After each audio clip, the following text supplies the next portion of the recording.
حضرت نوح علیہ السلام کا واقعہ قرآن کریم میں بڑی تفصیل کے ساتھ آیا ہے۔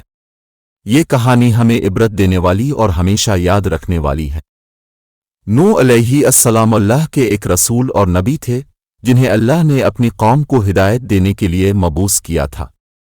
ان کی قوم بڑے گناہوں میں مبتلا ہو چکی تھی، جیسے کہ شرک، ظلم، اپنے رفیقوں کی برائی کرنا اور نوح علیہ السلام جیسے نبی کی دعوت کو ناپسند کرنا۔ نوح علیہ السلام نے اپنی قوم کو اللہ تعالیٰ کی طرف رجوع کرنے اور توبہ کرنے کی دعوت دی، مگر ان کی قوم نے ان کی باتوں کو نہ مانا اور ان کی دعوت کو ہنسی مذاق اور توہین کے ساتھ ناپسند کیا۔ اللہ تعالیٰ نے نوح علیہ السلام کو ان کی قوم کے لیے عذاب کا اعلان کیا اور ان کو مدت دی گئی کہ وہ توبہ کرے، لیکن وہ اپنی غلطیوں پر قائم رہے۔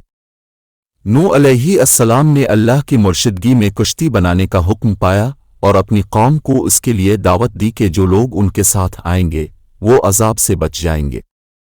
نوح علیہ السلام نے کشتی بنانے پر کام شروع کیا، جس میں اللہ تعالیٰ نے ان کی قریبی فیملی اور مومنین کو سوار ہونے کی ہدایت دی۔ کشتی میں سبز پہاڑ، پودے اور جانور رکھے گئے اور وہ سب اللہ کی حکمت و قدرت سے محفوظ رہے۔